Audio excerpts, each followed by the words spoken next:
What's going on, everybody? Welcome in. Episode 37 of The Scope. Glad to have you guys here. I am joined by my good friend, BuffNerd Gaming. What's up, man? How's it going, man? Good to be here. Looking forward to a pretty big episode of The Scope we got tonight. A lot of gaming news, surprisingly. Yep.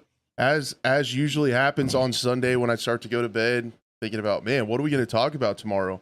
And then today, just stuff kept happening. So here we are. We got some stuff to go over, quite a bit, actually. We do. And then in other news, the production team is absolutely on fire today.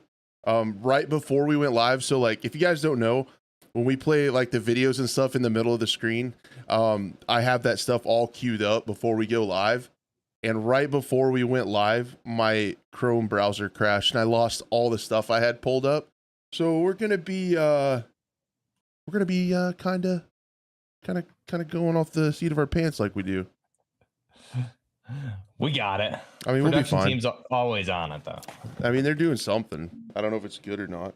How was your weekend? You had some banging streams, man, on the MWII. Dude, I had a good weekend. I was busy in the mornings and stuff, and then I got a chance to like stream those days. So, dude, yeah, I had a blast streaming. It's good to be able to like stream again, because I can't stream current Warzone or Caldera or Rebirth or anything because it's just too frustrating. So it was good to like actually play a game and have fun on stream again. It was something I forgot what that felt like. So it was good. How about yourself? Yeah, I definitely enjoyed hanging out in your streams, and then yeah, I did kind of the same thing. I streamed a decent amount of the game, and it was pretty sweet. Nick says restore the tabs. Yeah, I wish. Only one of the windows crashed. So I had Chrome open on my other monitor too.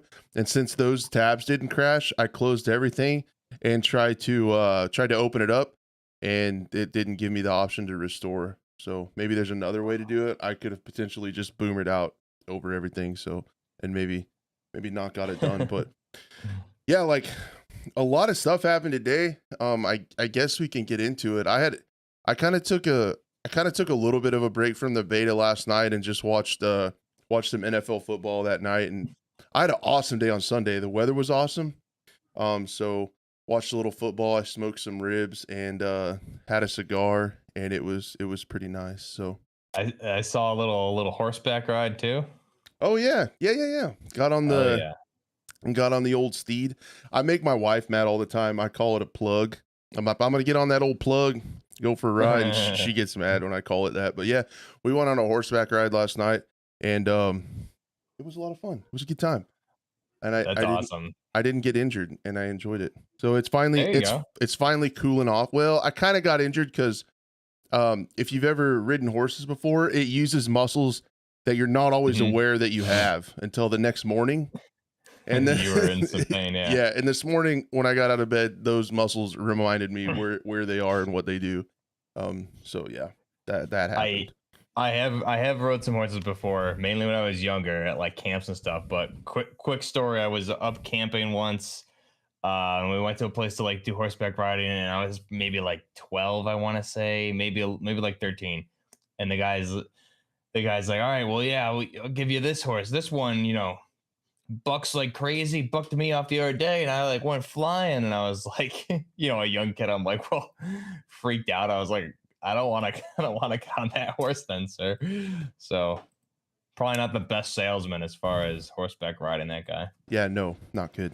You don't want anything to do that. This one will definitely throw you off, kid. You're gonna love it. Yeah, enjoy it. You're like, if you're young enough, they think maybe the old men think your bones are like rubber and you'll just heal and it'll be fine.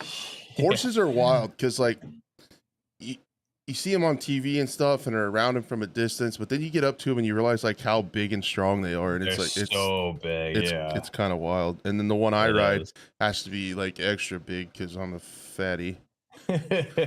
So yeah, he's like half draft, so he's pretty big. One of the things I guess I kind of wanted, I guess this really isn't breaking news, but something that I wanted to talk about before we got into the Battlefield stuff was I saw something. So we're going to talk about the Modern Warfare 2 beta a little bit later and get into some stuff. Buff and I are probably going to have a little bit of differences of opinion. Oh, snap. Buff's in the honeymoon phase with the beta. I had a few issues, but we want to talk about some of the hot topics that came out of the Modern Warfare 2 beta. But you know how I think Twitter tries to incite some kind of vitriol and make you argue. It puts controversial topics in front of you. Well, everyone was talking about the skill-based matchmaking stuff, and this actually popped up on my Twitter like not that long before we went live, and I wanted to talk about it. You remember we've talked a little bit about it on the show. You know the game X Defiant from yeah, my favorite game. Yep. Okay. Yeah, you're really excited about it. I did want to say something that I thought was cool. Former executive producer from COD, Mark Rubin, who's in charge of that game. All right, Battlefield moments. We'll see you later, I guess. He's been wanting Battlefield talk so bad he can't wait like 2 minutes. We're almost there. Yeah, we're almost there. He said, "Thank you everyone for the feedback. As I mentioned, minimaps and lobbies will work as you expect. There will be no skill-based matchmaking in casual play. But I saw a lot of people ask for map voting. Was a low priority on our roadmap. But after all this feedback, we are bumping it up." So I just wanted to say that's pretty cool. X Defiant is another game that we're keeping our eye on around here. It's been interesting because they've done a lot of internal play tests and taken a lot of feedback. The setting and the graphics and all that stuff aren't really what we're into, but it could potentially play well. And yeah, it doesn't look the greatest, but I'm one of those people that can get around that if it plays good. If it's got a cool ranked mode and then finally a no skill-based matchmaking casual mode you could just have some beers and mess around in would be pretty cool. That's pretty cool. I'm just joking when I say it's my favorite game. But I don't dislike it at all. It's different enough that, I mean, if it, like you said, if it plays good and it's fun, I'll definitely have a good time with it. But yeah, no skill-based matchmaking. And that's interesting because like nobody ever addresses it. So to hear it being actually addressed finally is actually pretty big news. Yeah, because usually they don't talk about it at all. They don't mention skill-based matchmaking at all, because it's kind of like a secret sauce behind the scenes to keep engagement up and keep people playing, and they don't want the public to know about it. Right. So yeah, but I thought it was cool. They said it, love it or hate it, like the look of the game. I know many of us aren't that excited about how it looks. I thought that was pretty neat. That is good news. Yeah, if it plays good, I'm all for it for sure. So let's go ahead and get into Battlefield 2042 just for a little bit. In some interesting timing, not really that interesting timing, they announced the update 2.1 comes out tomorrow. So this is going to be, I think the big like headline feature of this one is going to be the renewal map rework. Just some balance tuning and stuff like that. So like the three major things out of this that I saw for the 2 or 3 of you that are still playing this game, there are the map reworks are coming, so we get more containers. And then I'm so bitter, I gotta stop doing that. And then we got the new game mode is coming, so that's gonna be pretty cool, like a Halloween type game mode that goes along a little bit with the lore of the game. And the liquidators are coming. So they're going to liquidate. Maybe we'll get some good prices on some clothes or some shoes or something. Liquidate prices. Hopefully. And then the renewal map rework, sandbags, containers, looking good. So there's all the list of stuff like that. You can see they're adding the Polaris razors. So I know everyone's really amped about that. And the other big thing, I guess I found more stuff. Why do my dogs always bark? It's the worst. The other big thing was mouse input. So I wanted to get into that just a little bit. The mouse input fix is allegedly coming. Not the, because I dug into it a little bit more. The mouse input fix, or no, a mouse input fix. Not the, is coming out tomorrow. So it'll be interesting to see how that is. Florian answered a few questions over on Twitter. One of the head game designers. So I thought that was pretty cool of him to do that. And I definitely appreciate his transparency. But here's what he said. I can't pronounce this Twitter's username, but they asked, will we witness a mouse input like that of previous titles? So will the mouse input feel as good as just older Battlefields? And Florian said, I would honestly say that it's not there yet. No. Ouch. This is a change that at least he's being honest, I right? appreciate the shit out of that. Like, Yeah, straight. this is a change that will probably be felt, but there is still quite some room for meaningful improvements for all inputs in general. And then I had someone, I posted this just as a community post, and somebody said they're still feeling like a lot of input lag on controller. I'm not 100% sure. I don't really play that much on controller, but the mouse input has been a huge glaring issue that's kept me from playing the game. And I got excited. And Danny on PC also asked him some more details about it. And he said that you're going to notice less input lag across the board of around 4 milliseconds. So that's that's hardly noticeable. I mean, that's not something you're gonna really notice. The problem for me wasn't necessarily the input lag in general. It was like, it would just have random dips in it. Like, it would feel okay. It would feel okay if a lot was maybe happening on the screen, it would feel super laggy and then kind of come back. So maybe if they can get that better, I don't know. Just when you hear the lead game designer say that it's the mouse input, how you aim in a shooting game is not up to previous titles yet. A year into the game, it's just painful. A little disheartening, right? It's a little bit painful. So I know I've heard a few people are saying that the mouse input is like holding them from playing the game, and it's one of the big reasons I don't play. Since I have my new CPU, I haven't played it too much to see if I still get the stutters that I used to have all the time. But there's just like the stutters and the mouse input feeling weird are huge reasons. And then I saw that they're going to fix it. I'm like, oh, sweet. I can go try it out. And then I looked into it some more, and it doesn't sound good. I'm curious, like when you get on to actually test it, if you'll notice it, like, because they're saying a mouse input fix. I wonder. I mean, maybe it magically will be the fix you needed, or maybe it won't do anything for you. I'm curious what your feedback is after that goes live. Yep. I'm probably, I know they're traditionally pretty negative on the game, but I'm probably gonna watch Enders and like Baranox and some of those like crazy good mouse aimers that are like insane, and because I feel like they can know, they can tell better than I can. But I can't tell. It feels fine to me like most of the time.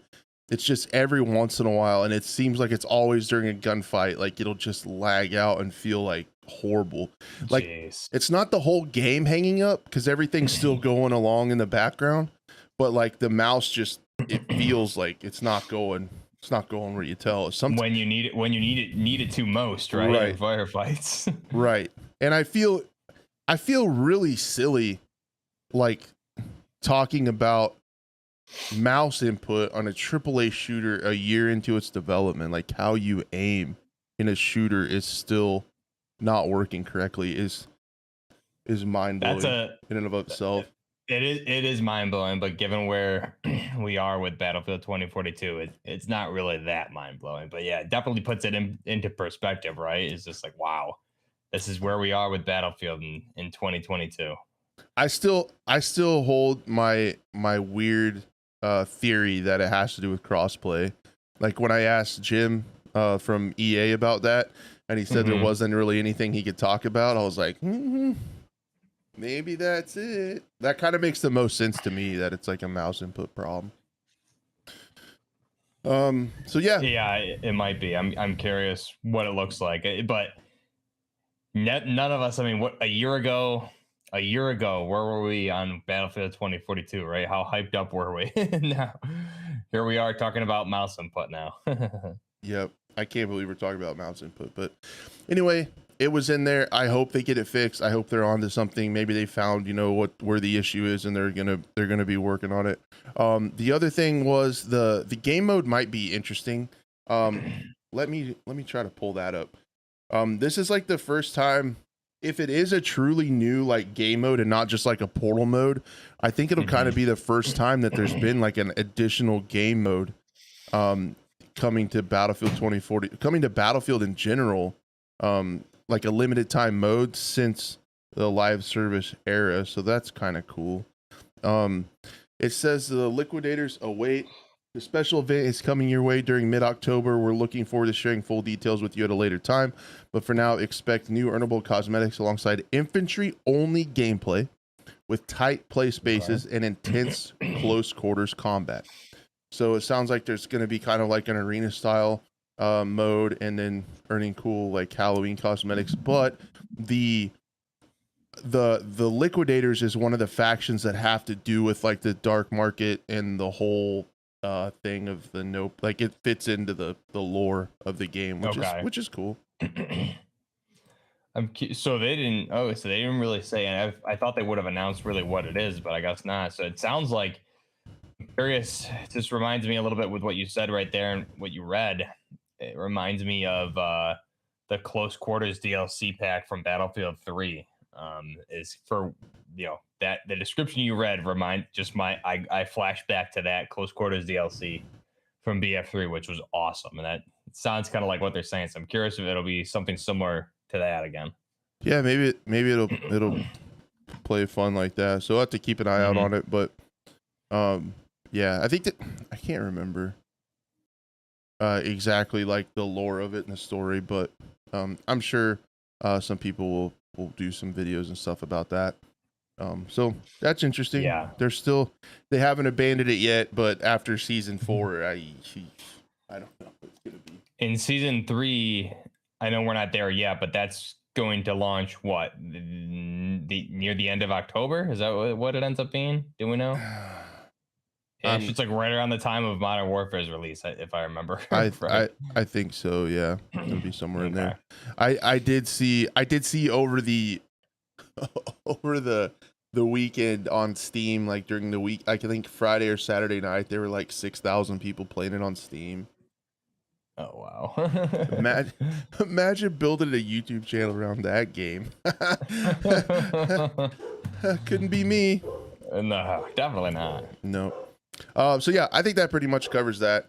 So that should come out tomorrow. Hopefully it works pretty good. I'm going to be interested to see, I'm going to be paying attention to see who all thinks the mouse feels better. And I'm definitely going to be jumping into it to check it out. Hey, what's up, Blue? Blue the Robot is in chat. One of the is an awesome World War III Dead Side creator. We've had him on the show. Just to let you guys know, he is going to be streaming. We're going to talk about World War III here in a little bit. He is going to be streaming some of the open beta early access later on tonight. So check that out on YouTube with Blue. And then I think he's also streaming on Twitch at some point, because there's going to be some Twitch drops and stuff like that to get some cosmetics in game. Yeah, so keep an eye on his channel for World War III coverage, because we're going to talk about that in just a little bit.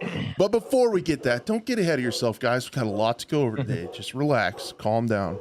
No barking. The road to Vostok is what I wanted to talk about. We've talked about this game on the channel quite a bit. Blue says Twitch drops on the 29th. It's changed. So there you go. 29th. Okay. Check out his channel for Twitch drops. Awesome. So I wanted to talk about the road to Vostok test. I was incredibly impressed by it. I got a chance to jump into the demo before we went live a little bit. I got to check it out for about 30 minutes. There's not a lot to do in there, but we knew that going into it. He told us there wasn't too much to do. It's just kind of a proof of concept, get it up and running, and get a little feedback and get something in the hands of the public. And I was really impressed. I'm going to try to potentially make a video of it tomorrow, just going through it and talking about it a little bit, because it was really cool. If you guys don't know, it is a single player survival game developed by one person, and they're chronicling everything with the lead up to the game, how they're doing, just everything that's going on with development. It's just transparent. He even put out a downloadable package of the assets today. So all the assets in the game, if you want to mess with them, I instantly thought of Big Mike can like download anything in the game to mess with. That's and do whatever. That's really cool. And I was like absolutely floored. I knew, because also, me being a frame slut. You are. I was getting 205 to 240 frames the whole time. Yeah. And it it really didn't matter if I turned. You can turn on dawn, dusk, night, day, rain, Oh storm, wow. and normal weather. So within, you can just see what it looks like in the Mhm. menus. You can turn those on and off, and it looks just as pretty as it Wow. does in the pre-rendered. It was really smooth. The one thing I was really impressed with was the audio. The audio was really good. When you were walking inside one of the houses, the grass and the leaves crunching in the grass, if you stepped on a Oh. board, it would make that wood sound. And then I turned on the AI enemies, and man, they seemed to make they weren't crazy. I didn't get a mess. I killed like 3 or 4 of them, and they fought okay. I did take a couple bullets once in a while, um, but they were pretty good. But what was cool was I could hear them crunching in the leaves out in the forest, and That's I cool. could tell where they were. The audio was really good. And for an early like proof of concept build, it was great. I could turn and hear. I was just doing that in game because I could hear him going through the forest. So I was just turning my character and listening in my ears where it was. You can even turn on in like the fire range when you start out. You can turn on the radio and listen to the Mhm. radio. That's already in there. That's Um, awesome. PSA. If you guys do try to play this, if you go on Steam and download it for free, it's a different client than the regular Road to Vostok, which you've hopefully wishlisted by now. But if it's the Road to Vostok demo, so it's a different spot on the store page in Steam. And if you get in and have trouble equipping a gun, there's an input bug that gets fixed by just restarting it, and it restarts really fast. So just if you can't equip the Nice. gun, shut it off, quit out of it, hop back into it, and then you should be able to.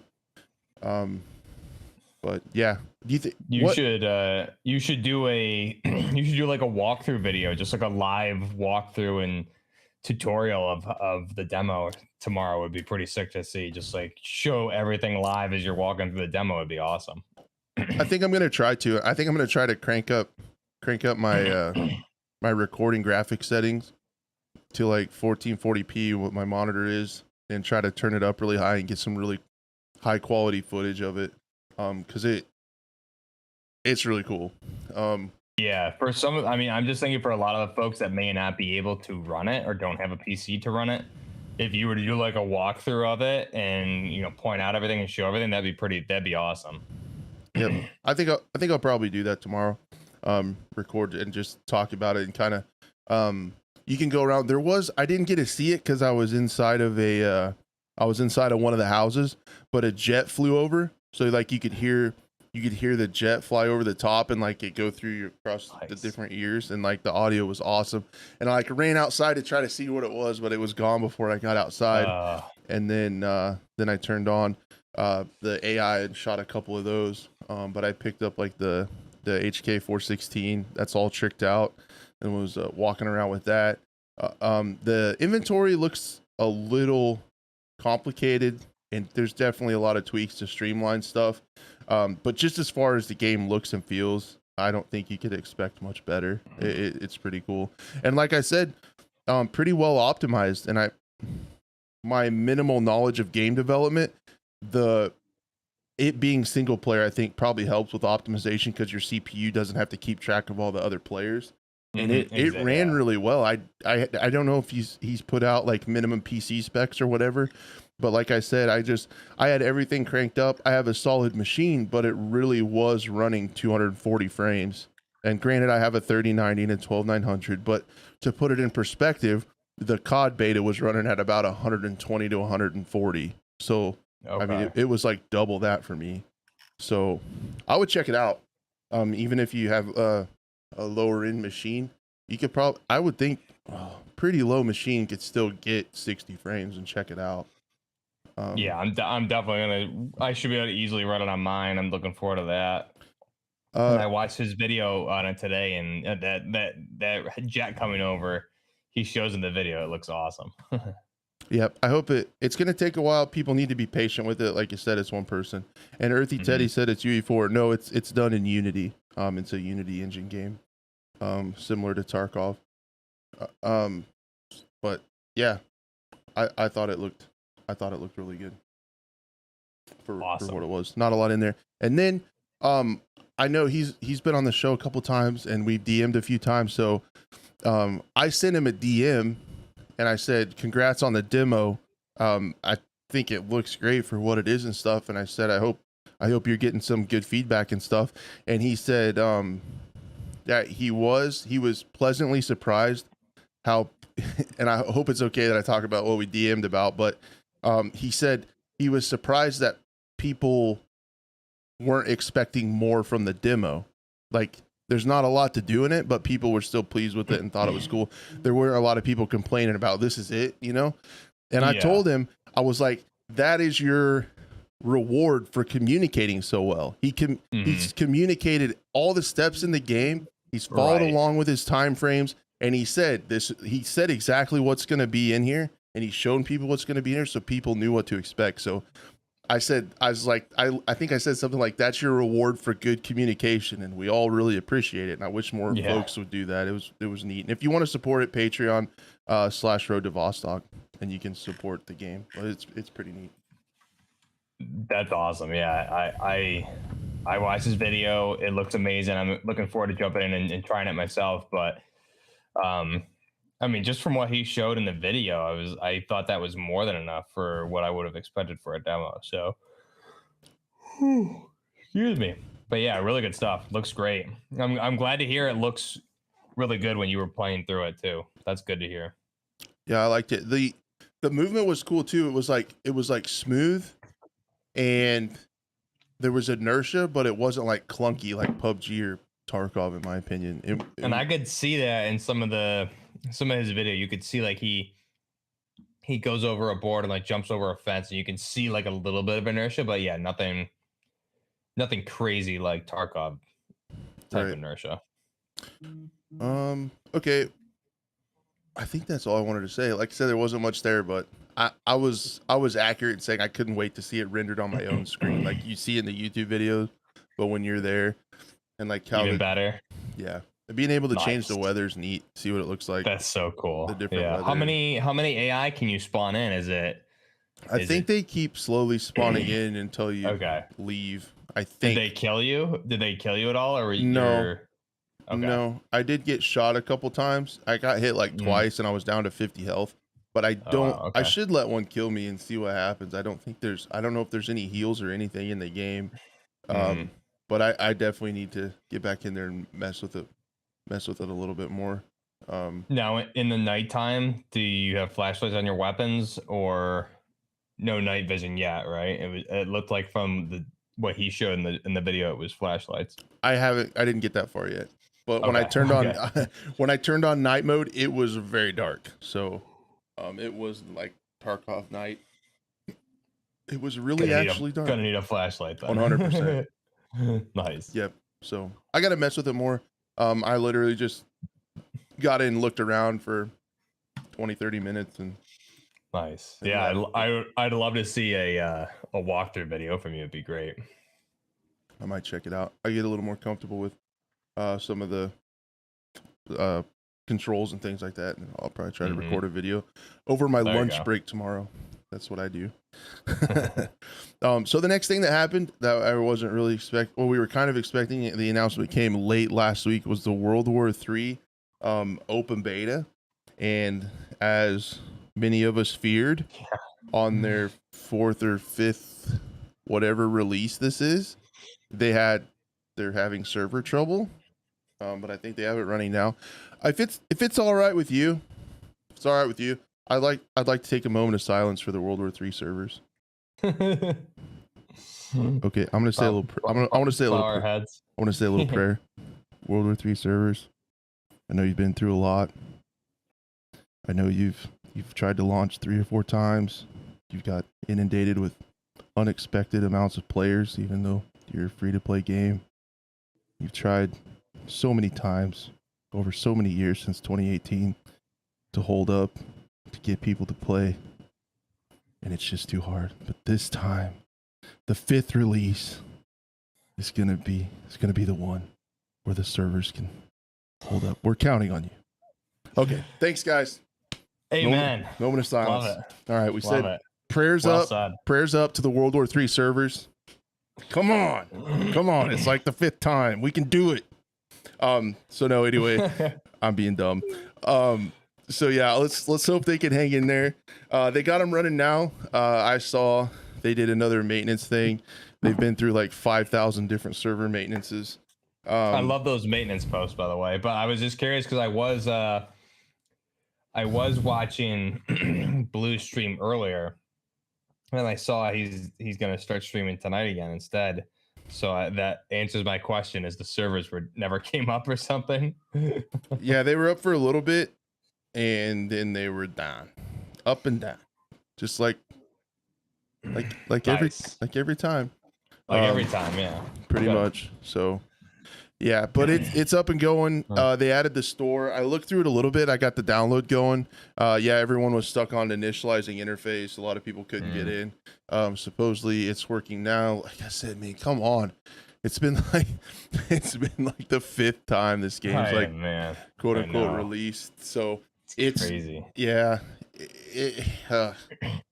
I don't know. Especially because they had such a good reception and so many players when it first came out in 2018, and the server issues are what killed that game, and they haven't been able to get it under control since. And I remember when they went into closed beta, was it October last year or November or something like that?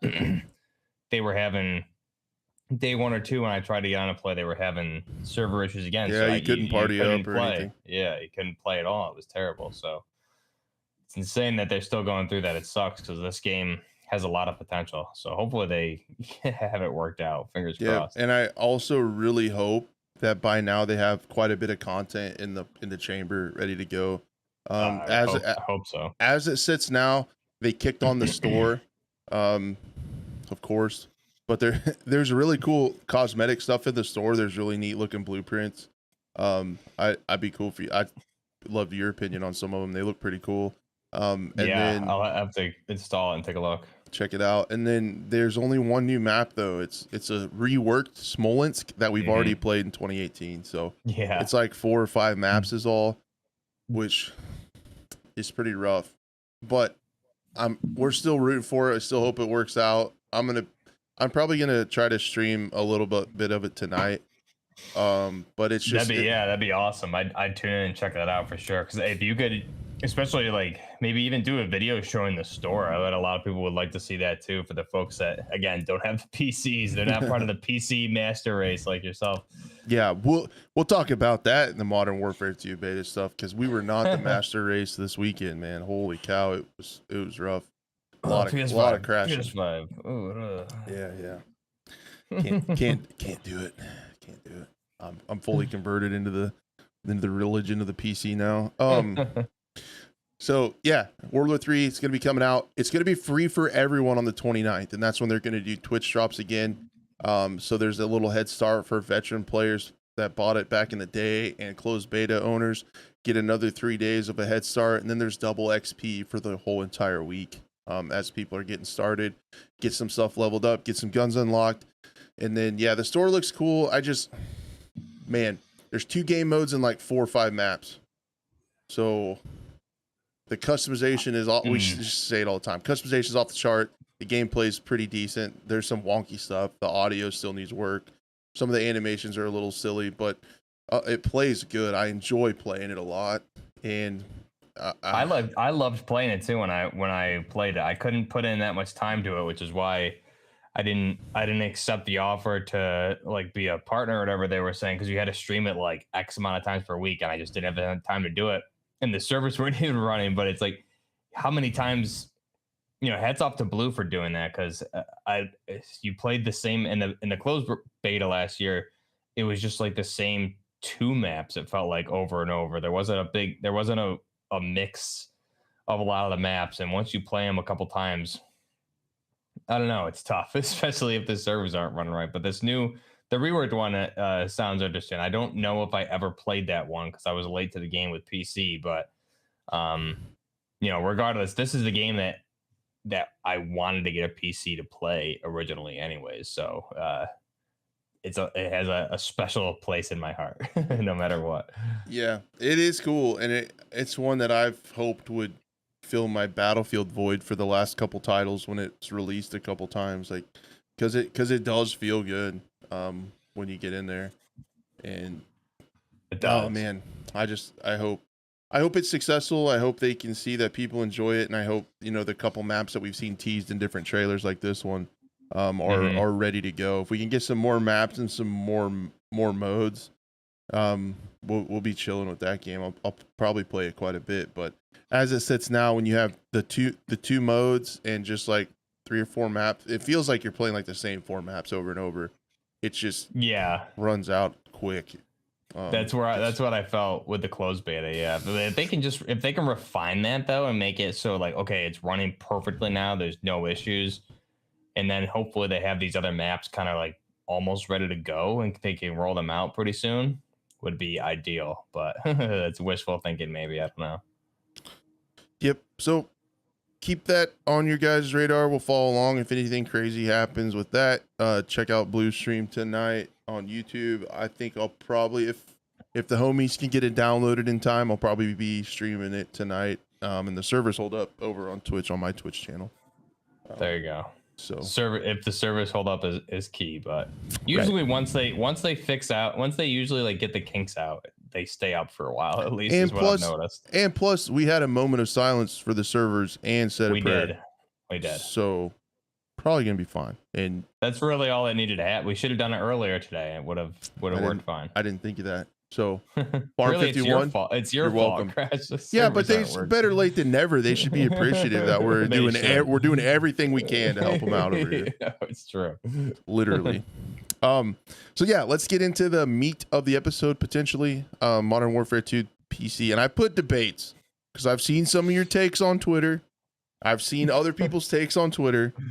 Everybody is there's a lot of conflict over the Modern Warfare 2 gameplay. So let's conflict. What about what? Let's get into it. Well, I know you're dying for red dots to be on maps. Dude, I need it. There's a lot of conflict out there. Do you want to start off talking about like weekend 2 of the beta and then get into some of that stuff, or? Yeah, I mean, for me, I was watching some of your streams that you were doing too with the prisoner rescue, and I got a chance to play that with Chase and some other guys in my community. I think it was like Thursday or Friday night, and we were having a blast with prisoner rescue. That mode is really, really fun. I had a really good time with that. So I loved that mode. And then Invasion was a lot of fun, and then Ground War, I was loving both of those modes. So I was having a really good time, especially just with like coming from week 1, because I know you didn't get anyone outside of PlayStation didn't get to play week 1. So I mean, I definitely noticed they made some tweaks into week 2, which I noticed, footstep audio, things like that. And then just obviously hitting the cap in week 1 and being able to move that level cap up in week 2 and unlock the other weapons. So I was able to obviously get a lot of time in week 1, and then week 2 just build on that. So, dude, I had a blast. I had so much fun with this beta, and it's definitely talk about a really good. This is how a beta should be. I was really impressed coming out of Battlefield 2042 beta last year and all that. This beta was in a very, very good spot, I felt, and I really didn't have many negative things to say about it, minus a couple bugs here and there, and maybe the UI you and I discussed a little bit, and there's probably some little things that can change, and probably some things that I haven't even thought of that I'd be completely open to. But I mean, yeah, I nothing when I was playing like popped in my head and said, I hate this. I had the classic COD spawns a couple times, but that, it is what it is. Not a big deal. But yeah, I had a great time overall. So. Yep. And I guess I should say this before we get too far. Again, the chat is on the screen so you guys can chime in, but keep it civil. It's a video game and people can have different opinions. That is something that's pretty wild to think about on the internet, that we can all have different opinions and still be friends. But right. Trust me, you can do it. We can agree to disagree. Exactly. Yep. So for me, I had the invasion mode. was okay. I liked Ground War much better. The real Ground War with the flags and stuff. The invasion mode I didn't really like. I hate AI in multiplayer games. I thought the AI was kind of goofy. I caught him doing some weird, like glitching out and stuff. And I hate AI in games because just of how just the nature of it. Like you never have a good interaction with AI. You either kill them and you're like, oh, okay. Or there's a rare instance they kill you and you're frustrated. Or what happens more often than not is you're shooting AI and you run out of ammo and then a real player comes while you're reloading. Like I felt like that happened all the time. So I wasn't that impressed with the AI. The maps on Invasion felt really cool. Ground War was a definite step up from 2019. I guess I should talk about it as like formerly, I guess, a Battlefield player. It wasn't you and me both. You and me both. Ground War was cool. It scratched the Battlefield itch a little bit. I didn't feel like Battlefield. It still felt like big COD domination to me. The vehicles helped a little bit. Not to say it played bad. It just wasn't quite as refined as Battlefield with like the classes and the teamwork and stuff. I think what would help it a long way is if you added a revive mechanic just to your squad, not to everybody. If you could revive your squad in Ground War, it would be really cool. It would get it a lot closer to feeling a little bit more like Battlefield. If that would encourage you to stick with your team and move around together, and more teamwork type stuff would be really cool. And then we were already kind of doing that as a squad. Like I was kind of set up to take out tanks. We had some snipers. We were kind of doing roles a little bit that way, but it just kind of sucked. It really sucked team play wise. If somebody died, you have to spawn clear back away, or you can spawn on your friend again, but a lot of times they were in combat and you couldn't. It took a while to get the team back together. If you could revive, I think that would be really cool. I wonder if that's something they are going to add, because they do. There's the one default class that has that the Gave 7, the NG7 machine gun with the javelin, and you have a self revive feature, and you can be revived by teammates. And you see the AI reviving each other too. So I'm curious if that'll be something that it just wasn't in the beta, because obviously we had a limited build and there's a lot of stuff not included. So I'm curious. I agree. I think it would play better with revive. And I want your opinion on this, because I think you've talked about it before too with Ground War. Like the kill streaks, I think were fun, but I wouldn't mind seeing them restricted or toned down a little bit. Like only allowed to use certain kill streaks in Ground War, because there was a couple of times I joined a game late or something, and the other team was already just stacking up kill streaks. It was like AC-130, Stealth Bomber, Harrier, Chopper Gunner, like back to back to back to back. We were just getting shit on. And you can drop those airstrikes in the enemy spawns too. There's nothing that's not allowing you to do that. So we were getting, right in the spawn, we were getting those whatever those airstrikes, the SMEs or whatever, SAE. The 3 different bombs right in the spawn. It was insane. So like there was 1 or 2 Ground War matches I joined, and we were just getting shit on. So I just had to back out, because it was like, just, you're not getting killed, you're just getting kill streaked in your spawn. So it was kind of ridiculous. I think it would definitely play a lot better with revives, and maybe do something different with the kill streaks. So you still have like your UAVs and the lower level ones, but like those higher ones, maybe do something so they're a little harder to get, or you only include certain ones. I'm not sure. What were your thoughts on that? Yeah, I've always said that, and I totally agree. Score streaks can really ruin a Ground War match. I feel like in a 6v6 multiplayer where score streaks kind of originated, they make sense. Like if you have one person that's tearing up a lobby, you're probably going to have a couple chances to kill them and knock them off their score streaks. If you don't do that, you're going to pay for it. I get that. But in Ground War, you can be fighting in a completely different part of the map. Somebody's doing some kind of weird thing where they're farming terrible players or just farming score streaks, and then you have to pay the price for it. So like that kind of sucks. And it's just like you don't have any control over who gets them. You have no idea, because like in a 6v6 you can say, oh, this guy's been killing us quite a bit, like we need to get this guy killed, or he's going to get like a chopper gunner or something. So that sucks about score streaks. That was one thing about the maps, were really intricate. There was a lot of interior stuff, so that kind of made for some camping, but I think I preferred it that way because there was some shelter to get away from the streaks. It seemed like when they were going Right. crazy, there were a lot of buildings you could generally get to. But Yeah. I've always hated score streaks in Ground War. And that might be just a boomer Battlefield player. I think I'm with you though. I think they can ruin a game, and it's just random. Like you're not even realizing that somebody's getting these super high streaks, and then you're just melted by them. Yeah, yeah, you don't know because it only pops up really quick.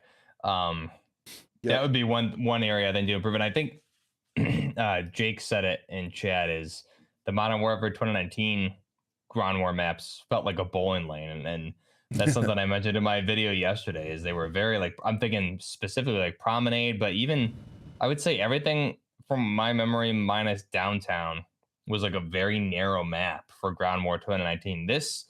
The maps in this Modern Warfare 2 felt much bigger, but not only, I mean, lengthwise, they were big maps, but they were wide, right? So you could do these like these big flanks through the water and stuff. Like back in Battlefield 2 and Battlefield 3, like my Hyper and I would just do these huge flanks and rush or conquest and get all the way around back and start taking flags when we were getting spawn trapped and stuff. So it reminded me it was good to be able to do that. Definitely a lot of improvements from Modern Warfare 2019's Ground War, which um, I still had a blast with it at the time, and this was way better. So I think they made a lot of good improvements there. And I will have to send you a video. I don't know who put it in my Discord.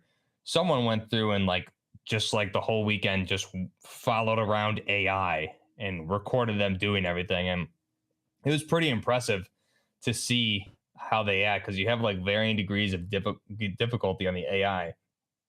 And I saw there's like the dumb AI that are easy to kill and can't shoot you at all.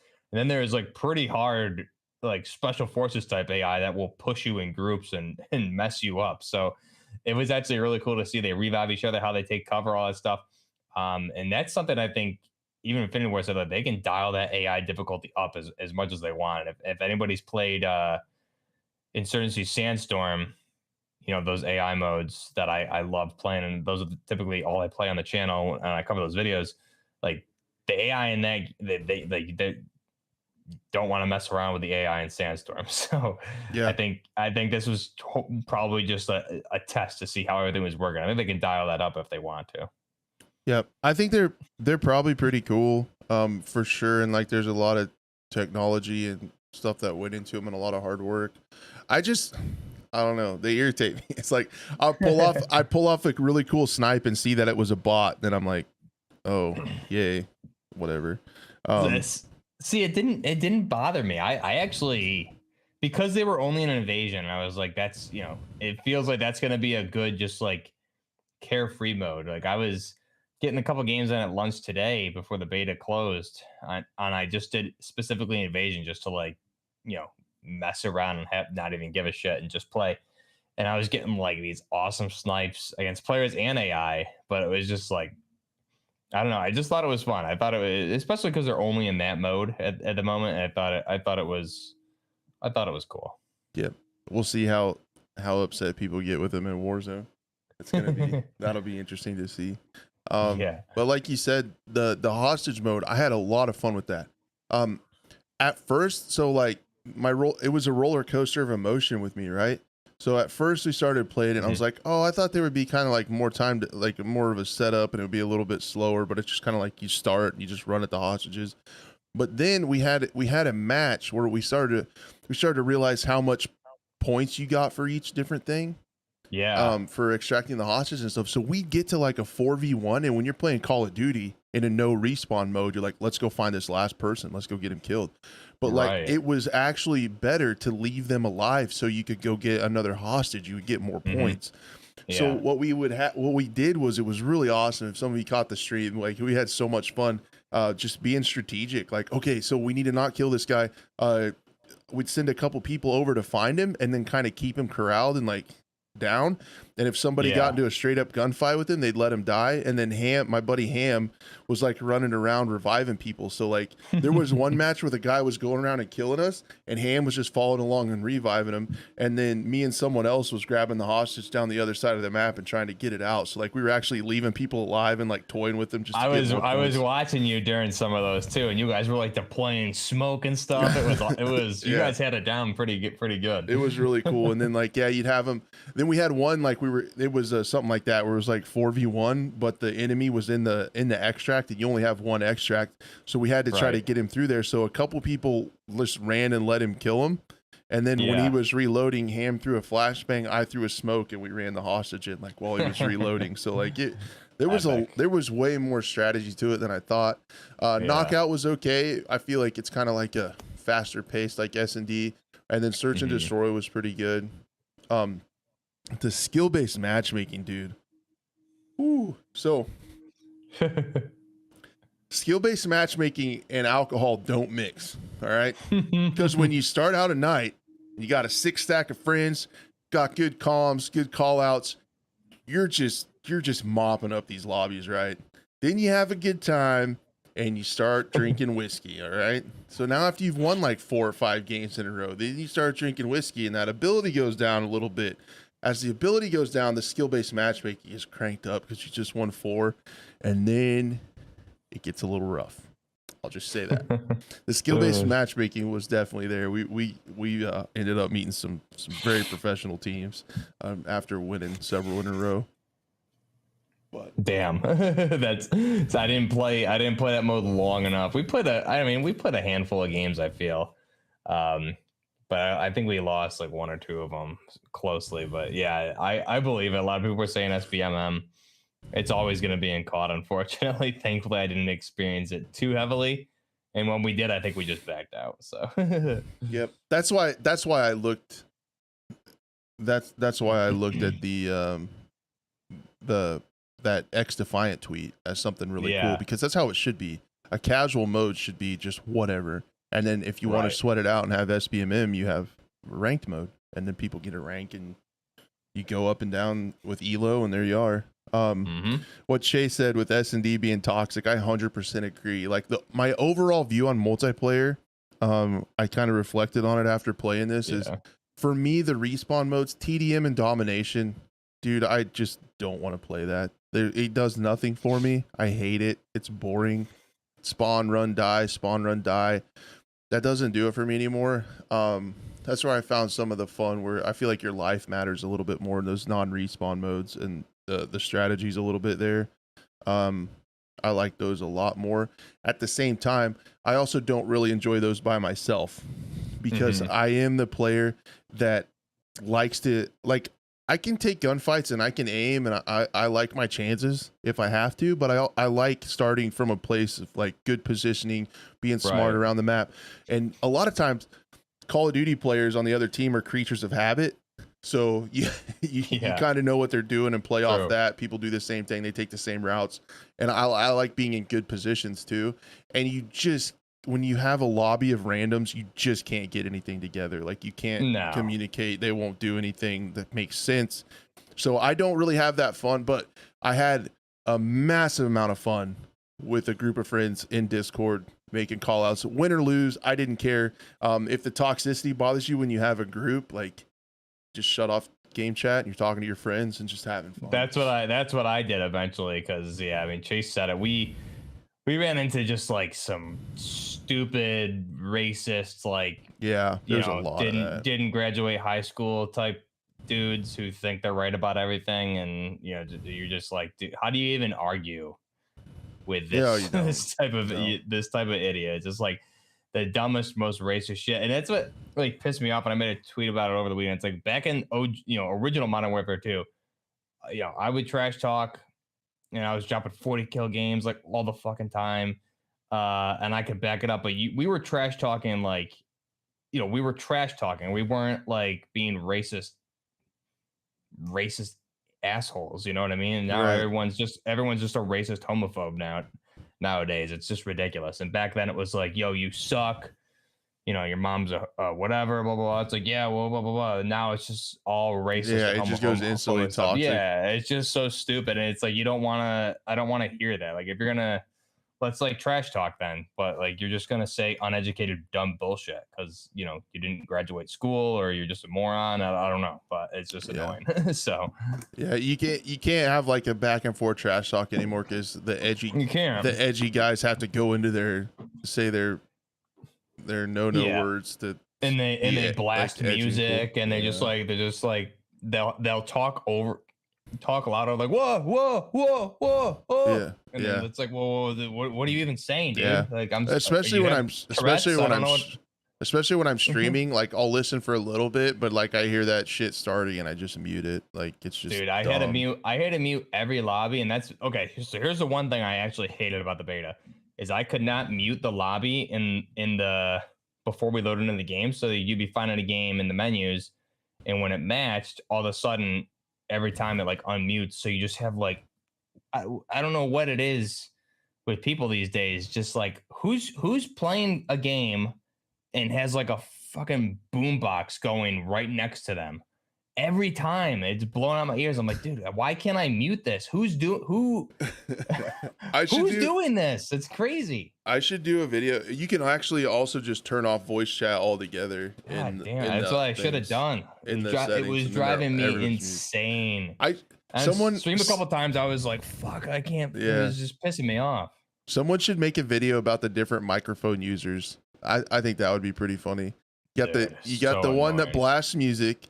You got the one that's like swallowing their microphone. So when they're talking like this, they got their mic in their mouth. You got the one that's breathing on it. You got like there's like all these different types of microphone abusers. Yeah, you hear them breathing. You have the ones that sound like they're playing like either on a plane or outside of a plane, like they have a fan blowing on it or something. Like, or you have the baby crying in the background. You have someone running a vacuum cleaner. Like there's just there's a special breed of random COD players, I feel like. But there is. I also one of my gripes, not really a gripe, but unfortunately I noticed this. I'm curious. You can't really hear him that much. I'm curious if you noticed this because I mean everyone in here in the watching this I think has played Warzone at this point, and I noticed the Warzone mentality coming into the multiplayer beta. I saw a lot of like, let's build the best longest barrel M4 iron sight build we can and try and play like a tweaker instead of and like trying way too hard and like not a one life mode. It was just weird to me. I can't relate to that mentality where it's like I need to be the best in a beta. For me, I was just trying to have fun with all the weapons and all the attachments and mess around and find different flanking routes, play with the snipers. Like I was just trying to do it all instead of just let me find my one beta build. And you already see people out there like tier list of beta weapons and stuff. It's like, holy shit, guys. Like it's a beta.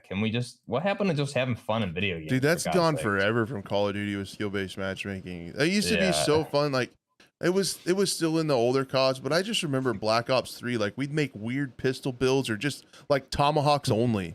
Just go around and like and just mess around and have fun and like sometimes you'd play lobbies with sweats and you'd have to like get your best gun and try your best, but then other times you're like, oh, this is one of those lobbies, and then you could actually pick a silly gun and just mess around and like man, it's I guess I saw Tom Henderson put a video.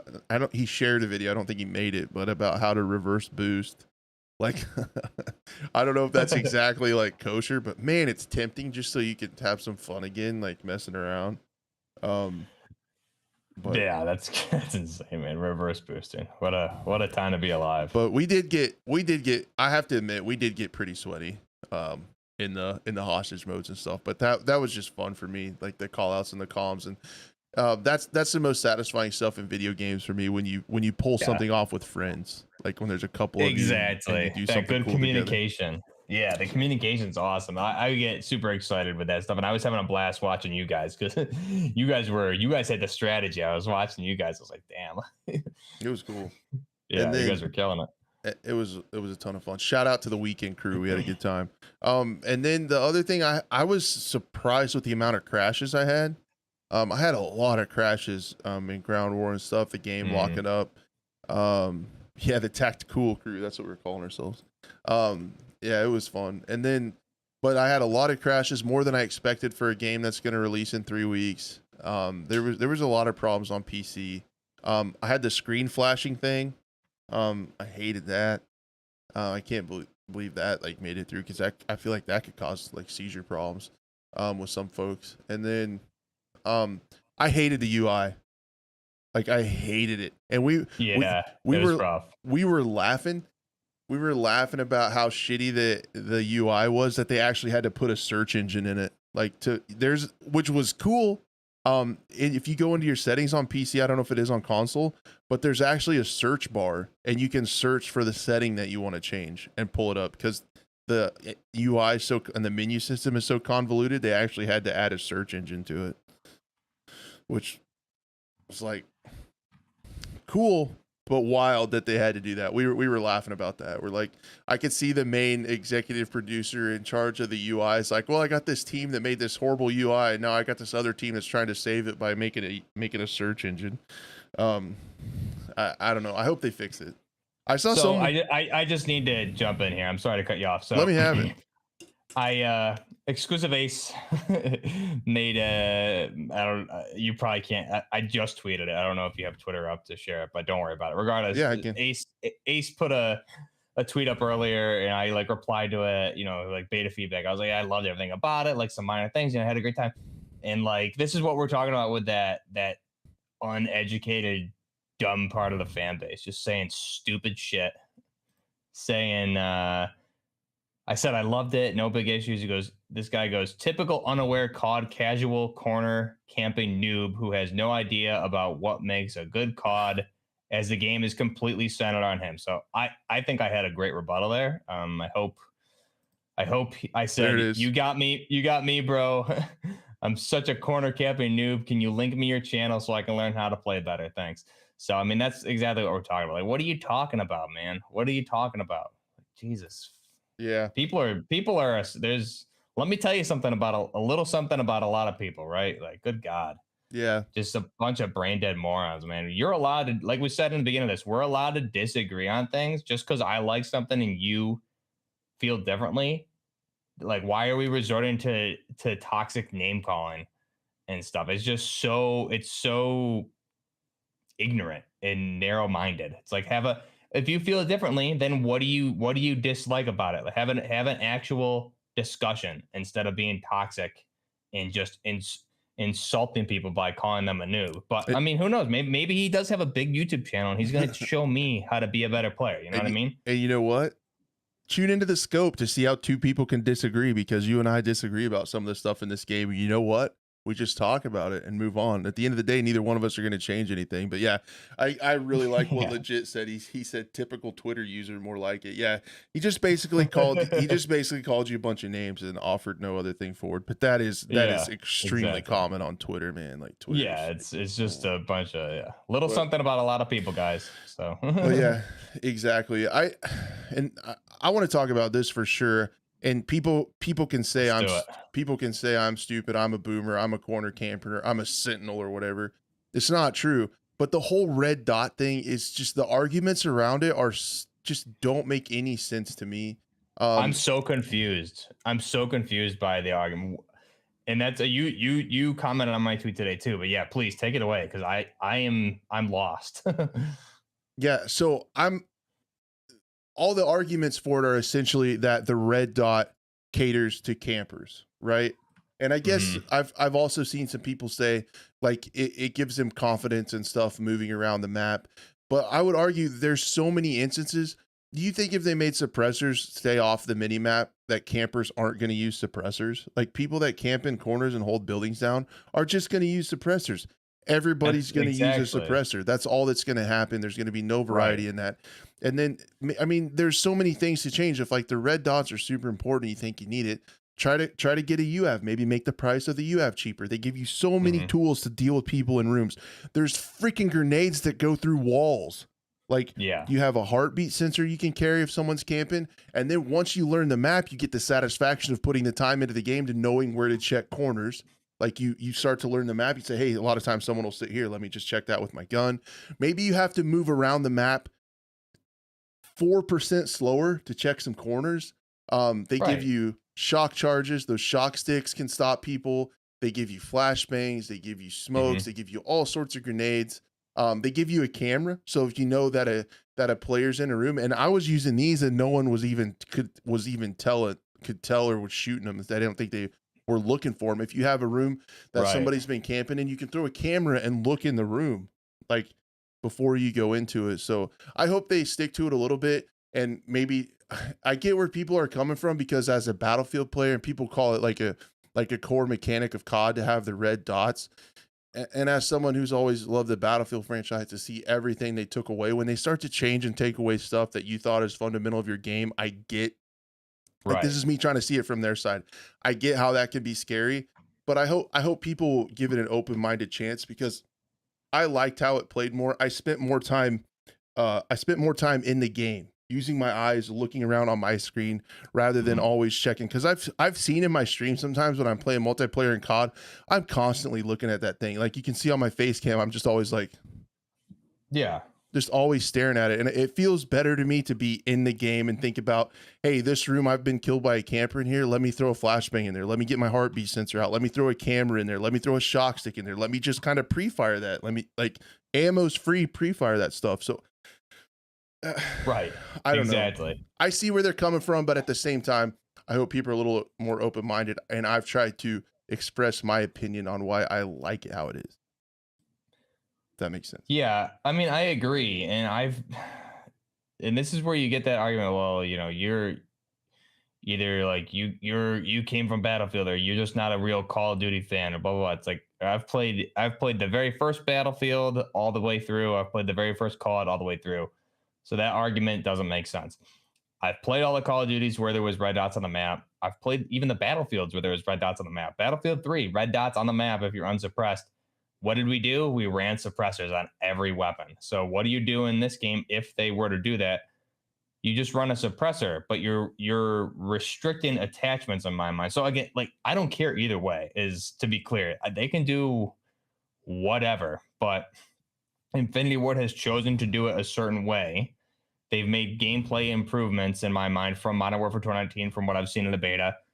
And I'm sure they've taken into account that feedback. But if you think, I mean, Infinity Ward definitely has heat maps as to where the engagements are, the flow of the gameplay that they collected from the beta from Modern Warfare 2019, where they didn't have dots.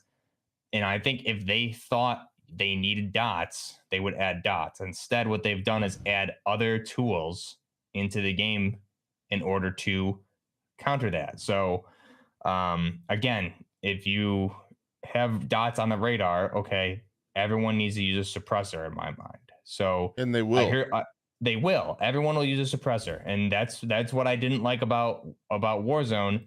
Is for whatever reason they made the dots show up on that minimap, so you had to use a monolithic suppressor, you had to use an agency suppressor, you had to use whatever the Vanguard Super Spetsnaz Filipino awesome super duper suppressor was. Okay, you had to use it, otherwise you're at a distinct disadvantage. So you limit it. For in Warzone, for example, you limited uh, the variety in the playstyle, because you had to use your muzzle attachment, always had to be the same no matter what. You're wasting that slot. So when you look at Modern Warfare weapons that are inferior to the other two games that were integrated in, you could benefit from a compensator. You could benefit from a muzzle brake, but then you're all over the minimap and you have sweaty players who are gonna go right at you. So everyone had to run suppressor. So that's why I don't get the argument. Okay, they did it in Warzone though.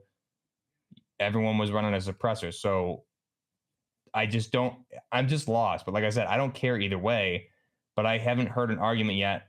I saw some good points today on my post, like helps the flow of the map, etc.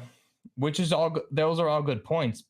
But wouldn't that also be the case by learning the map? The footstep audio is there for a reason. Listen to the footsteps. Now, obviously, that footstep audio probably needs to be toned down a little bit, and that's fine. But learning the map, learning where the choke points are, learning where the peak engagements are on that map, using your ears, using your tacticals, using your UAVs.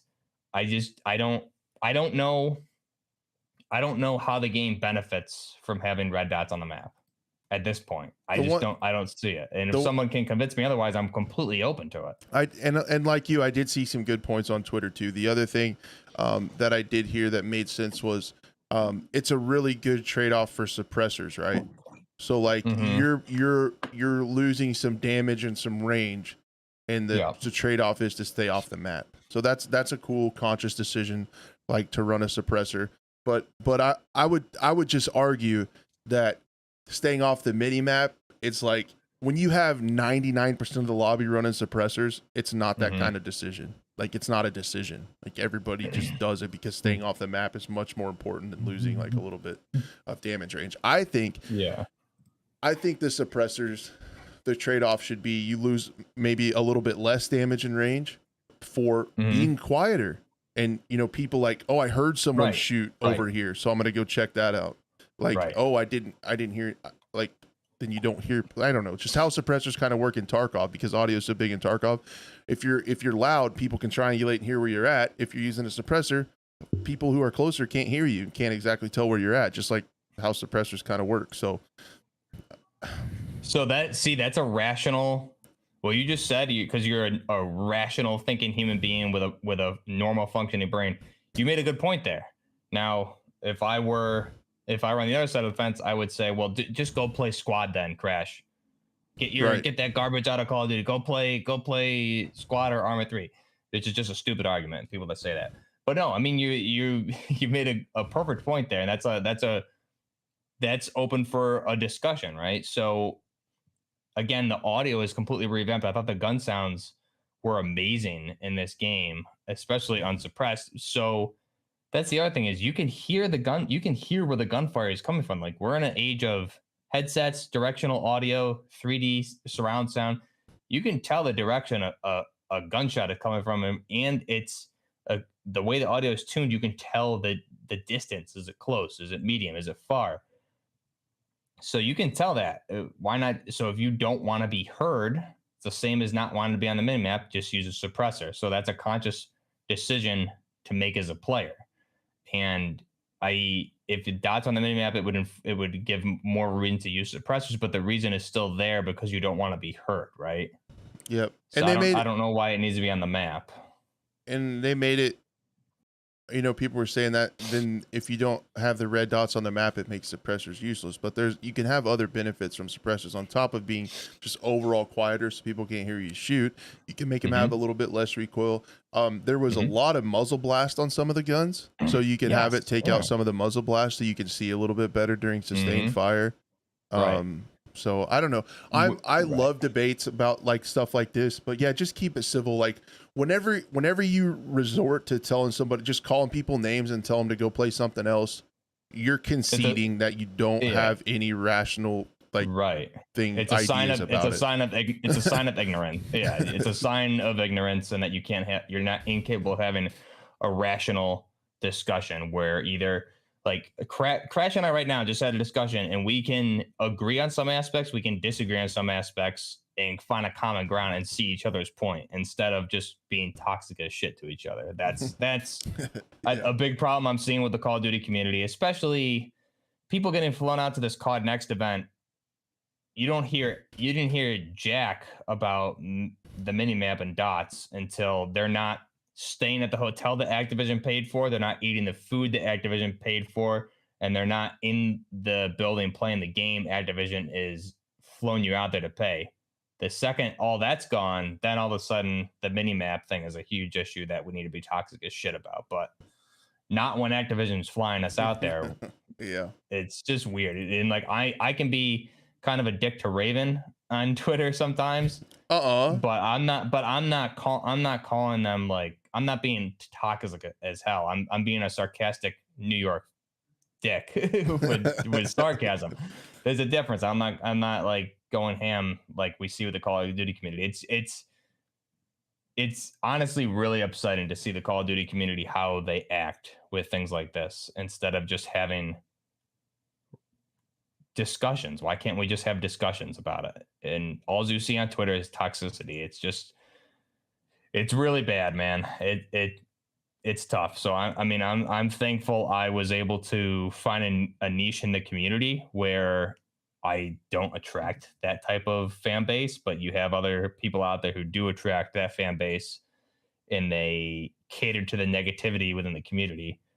And if you disagree with them, or they, they'll sick their negative community on you. It's just childish. Yep.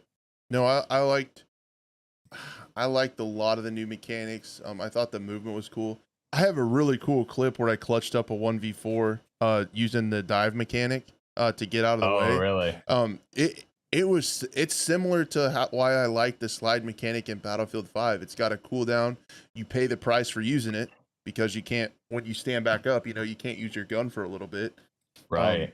But it's really cool. Like if you're getting shot at, I love that dive mechanic. Diving in windows, diving from grenades was really funny. It was kind of funny, like just to see like that from third person. If you saw a nade go in a window and then the people dive out, it was hilarious. Saw that a couple times. I love that mechanic, by the way. I What was using it. I was using it just, exactly, to get away from stuff and dive behind cover. So fun and very useful. I had a blast with that mechanic. what did you think of the recoil, visual recoil? A lot of folks didn't really enjoy that. It was a little weird, I will say, because I don't want to agree with you on everything. It's a little off-putting because like the gun is really I want real recoil. The guns Right. really don't have that much recoil. It's just like bouncing around in your face, and it was like hard to see through the smoke sometimes. Like, Yeah. but But you also, I mean, it's so true. I mean, it without the right muzzle attachments, and keep in mind, guys, we had maybe what, 15% of the actual attachments per category unlocked for the beta. So I mean, we were missing a lot of stuff. There was like 20 or 30 optics. There was 20 or 30 muzzle attachments. We only had a small percentage of that available to us. So it's really hard to say they need to change things without knowing what the other attachments are. But for the recoil, I listen to a lot of like retired military special operation guys, those SOF guys videos and stuff. And like I was listening to a video today, a guy was talking about when he was firing a G3 on full auto. And like these guys are trained to control, they know how to control recoil. And a G3 is 7.62 by 51. That's a big boy round. That thing's gonna bounce like crazy on full auto. But these guys are trained to hold it, at least control that recoil. But even they were saying, like, yeah, I can hold it in the right direction and like relatively on target and control it. But like you can't see anything. You just can see the dirt kicking up where you're shooting. All you know is you're holding it in the right spot, and you can't see because the gas and the kick. I thought you're right. There's not a lot of recoil. There's a lot of visual recoil, but I think that's good, and that's something that I think's been missing from Vanguard and Cold War, especially when they integrated into Warzone, was frustrating. So I enjoyed the visual recoil, but it was nothing you couldn't get rid of, right? With certain muzzle attachments on there, the recoil was not bad at all, and the gas, it reduced the gas. Like a brake or a compensator, they do what they should in real life, is direct that gas in a different direction, so it's not blowing up in your face, and it's controlling recoil a little bit more. Same with suppressors. So there was ways around it. So again, the thing that I really like what Infinity Ward has done is there's say there's a problem that you as a player are facing, they've added a way to get around that. You just need to level up your weapons and find the right attachments to do that, which is another reason I think the counter argument for the classic minimap is then you would may or may not use those other attachments that are in the game. Again, we don't know what all those are also, but it made you use different attachments to reduce the gas kickback, reduce the recoil, different optics to help control recoil, things like that, like buttstock scripts. There's a lot of ways to mitigate that recoil, I thought. So I loved how they did it. I thought it was very immersive. And the thing I like about this and just everything with the game is really it made you as a player had to think, right? You had to use like basic logical problem solving to some degree to say, okay, this is what's happening. How can I, change my weapon or my play style to counter the issues I'm facing? So you had to think. It wasn't just a dumb let me jump in and brainlessly play the game. There had to be some thought process going on based on what you were experiencing. And that's what I really love about this game. So the recoil, that was a really long-winded answer, but the recoil thing, yeah, there was ways around it. So I thought it was fine, and it's good to see actual recoil on weapons for sure. Yeah. I wanted a little more like actual recoil, not necessarily like the bouncing around. I like fairly smooth, but like more severe recoil that's predictable and Mhm. you kind of learn to control. I'm not, Yeah. I like the realism stuff for immersion, but I'm kind of like a gameplay over realism. Even if stuff's not, Yeah, me too. Me too. but I would agree with I that. don't know. It's pretty cool. I think really important what you said is we had access to a fraction of the attachments to be able to Right. build these guns out to do what we want to. So that makes a And lot of sense. it does. And I mean, I saw you came up with a pretty good G3 build, I noticed. So Yeah, I thought of it myself. Yeah, I was yeah, that was pretty. That was a nice one. it was it was I all copied you. it was all my idea. No, that It thing was was it was really nice. because like using the top delta point or whatever on the hammer, like Yeah, it so took away good. a lot of visual recoil. And Yeah, and it that's something I had discovered in Modern Warfare 2019 and early Warzone. So like you never saw anybody using that, and I saw a few people using it in the beta. But yeah, I mean that G3, especially with the hammer, was great, especially that top mount of delta. But the G3, I mean, I was playing with it in ground war, and like you can't engage full auto beyond a certain distance because of the recoil. I mean, yes, there's visual, but it'll it climb pretty bounces. heavily if you go longer than a certain range, which forces you. Which is a great thing about the battle rifles in this is you have full auto capability, which is awesome. But it makes you okay. I'm engaging at a certain distance. I need to switch back to select fire to single and tap fire this dude out there because I can't let this big beastly battle rifle just rip at full Yeah. auto at that range. Man, on So the hostage modes and stuff with up close, a lot of up close gunfights, that thing yeah, was nasty. Because crushes. if you hit a headshot, it was a 2-shot kill. If you do one of the chest, one of the head, they're done. I Yeah. was deleting people with that thing. It was cool. So the I don't know if you had a chance to try it though. The marksman version of the Lockman. I don't know if you had a chance to use that, but that thing was talk about like best weapons in the game. And I saw some tier charts, people putting out weapons. I don't think people really used it because they had it like really low. That thing was deleting people. It was more powerful than the G3, and it was in the marksman rifle category.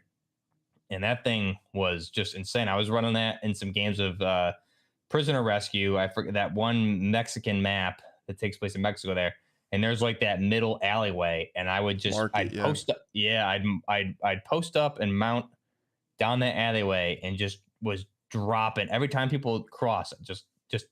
Just quick two tap and they're done. It was at Yeah. ranges. That thing was a blast Yeah, and that really alley, really fun to use.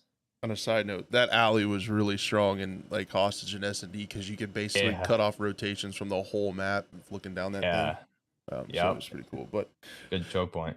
no, no, I enjoyed that. I liked a lot of the changes. I really thought the water mechanics were cool. Like they talked about those, they kind of hyped those up, and they were neat. Yeah, Um, it the was awesome. shooting underwater and the swimming and everything. And I like the Mhm. ledge hang stuff was kind of cool. That's There awesome. were a Yeah. couple ledge spots. Like if you use the Glock 18, I was using the one you get with the beta with the Daniel Yeah, that defense frame chassis and all that. system. Yeah, Yeah, yeah. but you could hop up over a wall and just have that semi-auto. Like if you heard somebody on the other side of the wall, I would get some kills just hopping up and hitting them with the pistol. It was pretty cool. That's awesome. Um, and That's then cool. there were some really cool details. That was awesome. In my chat, found some really cool cocaine mechanics. Cocaine physics were on point. Like in the top of that map with the market, if you shot Yeah.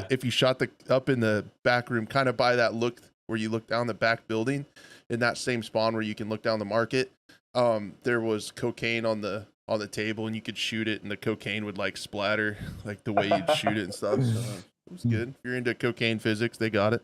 They nailed it down. Someone tested that in real life and was like, "Yep, that works. Exactly Yep. how it was when I did They it." probably got a bunch of cocaine and actually tested it in the Just studio. shooting it.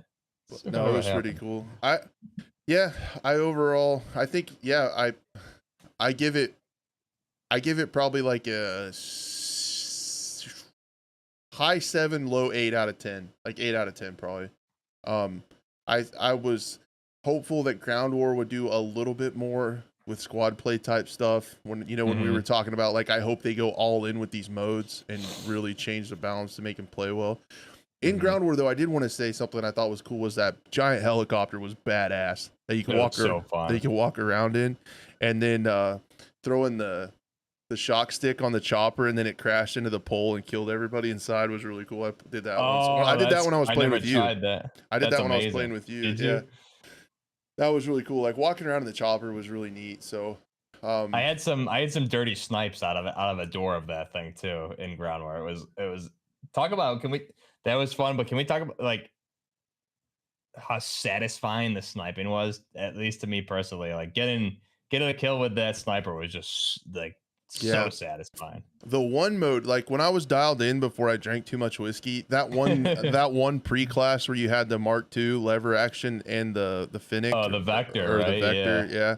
That class was really fun. Because you could swap to that lever action, hit people in the dome, and then when people got up close, the Vector would just melt them, wreck them. That was a really fun pre-built class. I used that most of the time until I got like leveled up to make custom loadouts. That was a great class. It was a lot of fun. Yeah, that was a really good class. I was using that in S&D and stuff because like starting off the rip, holding angles with the Mark II, try to get a couple early picks, and then pushing up and switching to the Vector to push in. It was cool. It was a fun class, but. Yeah, I think overall, I like the changes. Oh, I was gonna say another thing. This is on PC. I was disappointed with the graphics and the performance a little bit. Really? I heard that from some other people too, saying like, why does PS5 look better than PC? That's what I heard too. And it didn't look great. And maybe they're still working on it. Maybe over at Beanox, they still have some stuff to change and work on. But like, it was definitely not a drastic improvement. I don't even think it was an improvement at all over 2019 graphics wise for PC, and it definitely had a way lower frame rate. Wow, like that's crazy to hear from because you have a pretty good rig for PC, don't you? Yeah, I had a 3090, and I had it like everything. Damn. And I have a really good CPU too. I like a 12900K, so I had like. And even playing on my own, like I couldn't change stuff to get me up over 150 frames, like to get me to 140, 150 frames.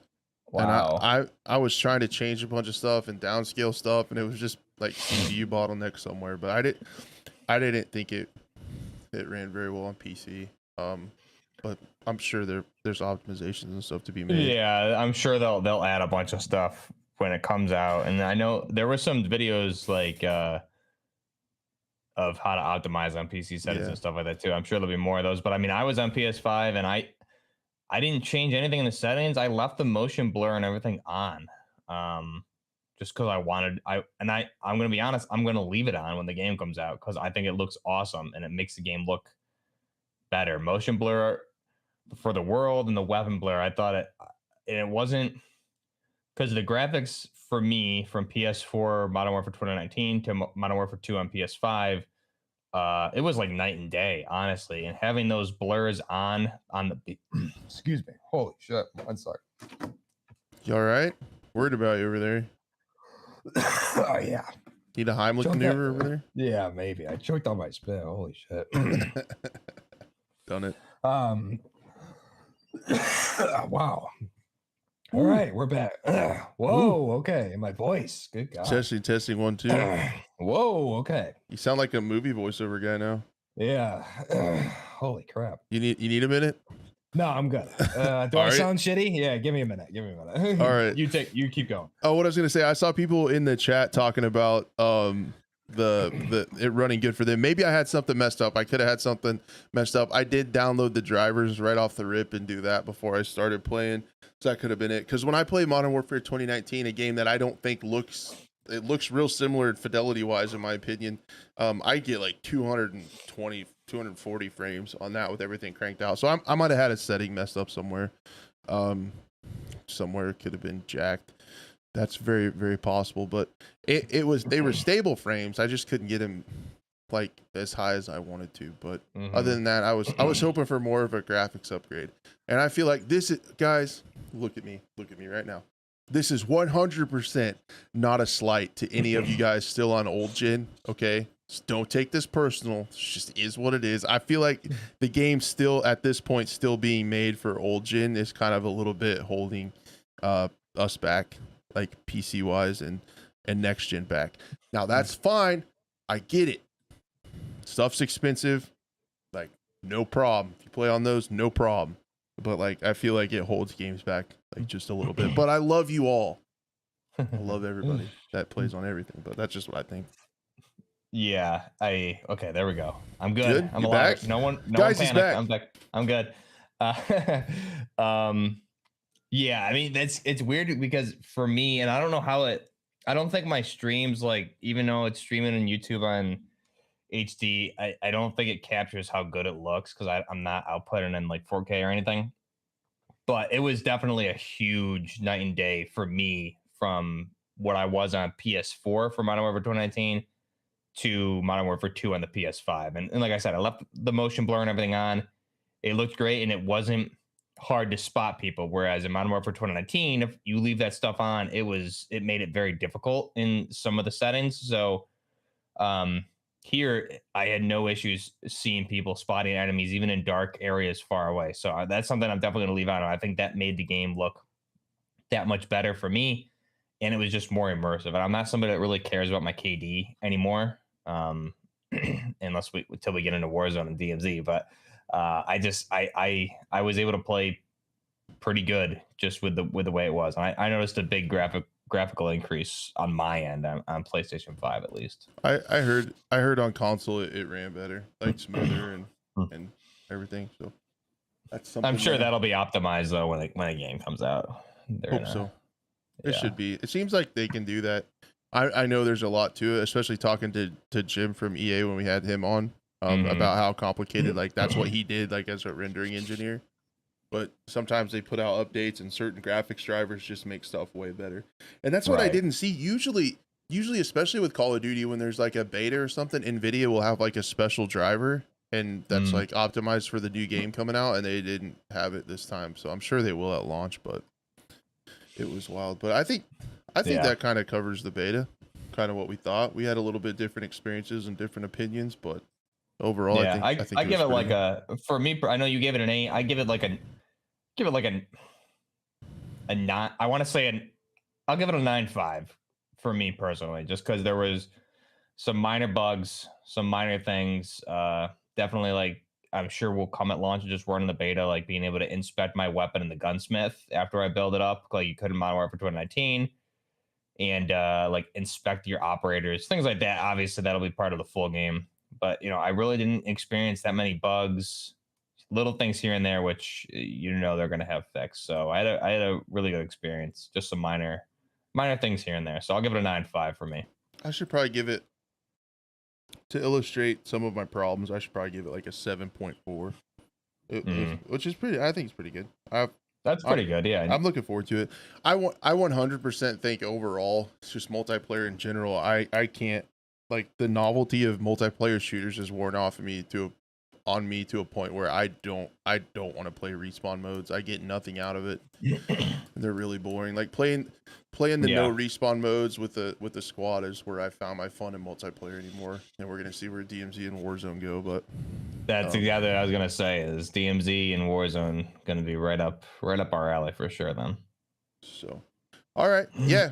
I think that's pretty much an episode. You got a little time for Q&A. I don't have a ton of time, but I can answer a few. I got as much time as you need me to have, Crash. All right.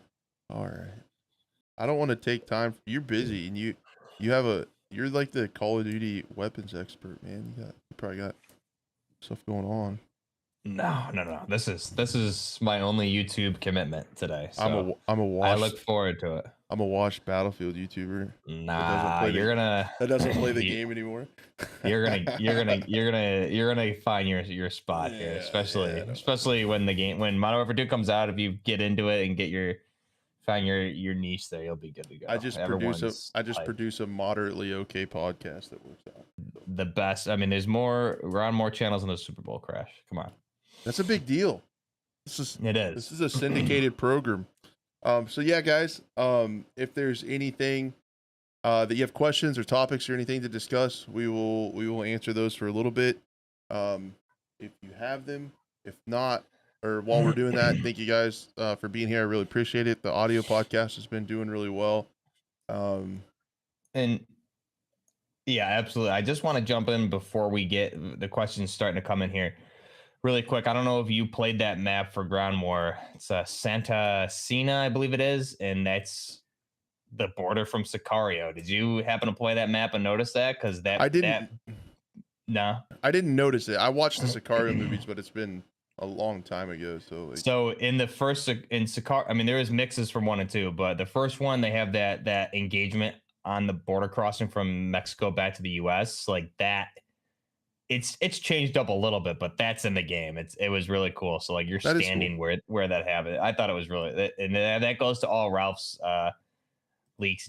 It's more evidence that he was right, about everything he was saying, because that's what he was going down those leaks, all that information with his leaks too. So nice. Chris H talking about the 1911 in chat. That's what that is. Yeah, I did let him know how we get a M45A1 would be pretty cool. We're getting that SIG P220 too, which is also a 45 ACP. And then I see, he Crash has that on his wall right there. It's a beaut. Wilson Combat, baby. Oh, there you go. That's a good one. Teddy, Earth to Teddy says, you think we'll get the 762x51 version of the Tavor? So that'd be the Tavor 7. Assuming the Tavor is in the game, which I haven't seen anything confirming that yet, it would 100% make sense we get the Tavor 7 as a battle rifle. Yes. That was awesome. That's a cool question. How would you guys feel about having red dots on the mini map only for people that haven't moved after a certain amount of time? Might be a good middle ground. Yeah, I'm open to anything in that argument, and if there's a middle ground that makes everyone happy, I'm fine with it, to be honest. Yeah, I'm fine with it. I wouldn't like that, because in certain modes, yeah, but like in search and destroy and hostage and stuff, sometimes, especially if you're playing the objective, like if you're guarding, if you're holding out the extract and it's like a 1v2, like you don't want to be running around. Like you need to stay and hold that angle to keep them from extracting the hostage, and that would be that would suck, because then you'd have to keep moving and then you'd pop up on the map. But I think there's some middle ground to be had. There is. Yeah, if there's something that can make everyone kind of compromise, fine. Yeah. And honest, like I wouldn't play the game that much different if they did put them back in, to be honest. Like I wouldn't change the way I play hardly. It wouldn't affect me that much. No, me neither. Wyatt says, please never stop uploading this as a podcast. It's me. I'm the listener. All right. Well, I appreciate it, Wyatt. You've been downloading it a lot more, and I appreciate that. Going around to different machines and downloading it, so that helps. Love it. But yeah, it'll be up hopefully tomorrow morning. I forgot to hit record, so I'm gonna have to download it. You didn't tell me. I missed, dude. I posted in your Discord because I think I didn't see you do that, so I was like, but man, I gotta go through my checklist. Did I not do that either? I think I did. I don't know. I didn't get the notification, so I just wanted to double check. So I put your link in there. I did it though. I did it. Thank you, dude. The everyone tag for my Discord is still sitting there typed out. The Chrome going down right before we went live just rattled me. Messed everything up. I didn't recover. I didn't mentally recover from that. I'll never financially recover. No, I hear it's a thing. Teddy says, which old school guns you think we'll get as far as like returning from COD? That's a tough one. I mean, I think we have a good idea of everything that's kind of confirmed. So old school wise, I mean, man, I don't know. I know there's going to be like an AKM, but I hope they don't really go that old school, to be honest. And I don't think, doesn't seem like they're going to. So I don't think we're going to get anything ancient. So, you know what I want that's ancient? You won't know. What? I want a Winchester model 1901 lever action 10 gauge. Oh, okay. I'm a big 10 gauge fan. I like large bore shotguns. I can get with that. Would be pretty fun. My dad has a 1901 lever action 10 gauge, and it's pretty cool. I have a couple 10 gauges in my safe, but that's sweet. I think some big bore shotguns would be neat. Be cool. But yeah, other than that, a musket. Yeah, they had A that musket. in Advanced Warfare. They had the blunderbuss, and like you had to pour this. Then after you shot it, you poured the shot into the ramrod, and then put it back down. And like Really? That's cool. you don't remember that? I didn't play. I didn't play Advanced Warfare. Advanced Warfare. I did play it. I just don't remember that. It I came probably never late. used that one. It Okay. came late. Like it had the blunderbuss. It was pretty funny. It would like destroy somebody like out to like 10 meters. Like just if you hit him anywhere. Yeah. But Just then done. you had to spend like 15 seconds reloading it. An eternity reloading. Chase says, I'm still seeing people on Twitter waiting for the ACR and intervention saying it's in the game. So none of those are in the game yet that we've seen. And I don't think they'll be there at launch. I think if anything, those will come later on during some of the season passes at some point near the middle to the end of the game's life cycle, at least. That's something you save for hype down the road if you're smart. That's not something you bring in at launch. I'm looking up a Springfield DS Prodigy. You know what that is? No. You're going to share it on the screen, though, and then I'm going to know what it is. I can. Earth to Teddy says SKS. Potentially. I mean, potentially. If we're looking, what you're still looking at, like, what are the cartels going to be using, right? So I don't think they'd have any SKSs though. But I mean, there's possibility for some things. Although I think they're going to stay away from like things like the SKS and stuff that we saw in Modern Warfare 2019. I think they're kind of going to stay away from repeating some of those. Production team is hard at work right now. Dig. Grease Gun and the RP46. Oh man, I hope not. PPSH 41, not again. I don't want it again. DSA 58 OSW is what we need. Yeah, if they don't include the right arm of the free world in the battle rifle category, I'm gonna be a little disappointed. Okay, it's a 1911 fancy. That's sexy. That's sexy. It's pretty nice. I like 1911s a lot. There was a good question. Nice, there was a good one. There was a controversial question. Oh, what was it? The skill-based matchmaking one. Oh, I saw that one. Yeah. Where'd it go? I think that was on your side. Yeah, Big Daddy Sugar says, so what's wrong with skill-based matchmaking? It protects us casual from sweats, abuse. It's perfectly fair. I get that 100%, and there needs to be at least a light bit of skill-based matchmaking. There needs to be like a lobby system for like newer players and, people that aren't that good, like for lack of a better term, not trying to be mean, but if you're not that good at the game. But I wish they would kind of separate it out to where the casual game modes would just be based on, without that super rough skill-based matchmaking, it would be toned down to where the casual modes would be pretty much strictly based on ping to give you good connections. And then as you got better at the game, you'd actually feel like it. And then you would get a mix, right? Like you'd get some lobbies that you would be the bug and some you would be the windshield, like you just get those different lobbies in the mixture. And then if you wanted strict skill-based matchmaking, go into ranked, and it works both ways, right? Like, so if you're a really good player and you get up into like diamond and plat, the lobbies are super sweaty, but it also works for less experienced players. The worse you do, you get down to copper, bronze, whatever, then you get like lobbies that are like kind of your play style. So I just wish they would split it up and be a little bit more transparent with it. I totally get skill-based matchmaking. It makes sense. It makes games closer, but it just needs to be more transparent where strict skill-based matchmaking in a ranked mode, ping-based, connection-based in a casual mode. That's just my opinion. Yeah. And I get it. I really don't know. Back in like the original COD 4 Modern Warfare 2, I mean, lobbies wouldn't disband. There apparently wasn't strict SBMM. I mean, it could be really good. It could also be really bad. So I don't know. I think we also look at things kind of like with those rose tinted glasses on. So I think I don't know. I mean, they're definitely, it needs to be there. It needs to be there in some varying degree. But I don't think the no SBMM argument isn't really valid anymore. And also, I think keep in mind, Call of Duty's has evolved, right? Call of Duty, what it was in 2006 or 2007, 8, and 2009, all that, like that's not Call of Duty anymore. That's not really their target audience anymore, although that's some of their target audience for sure with the Modern Warfare series specifically, but especially with this one, Modern Warfare 2, they're reaching out to every different fan base. They're looking for they're trying to pull in the Battlefield, the Rainbow Six Siege, the Tarkov, your old school COD player who's remembers how good Modern Warfare used to be and has come back for Modern Warfare 2019 out of this. And Crash and I have talked about this a lot here.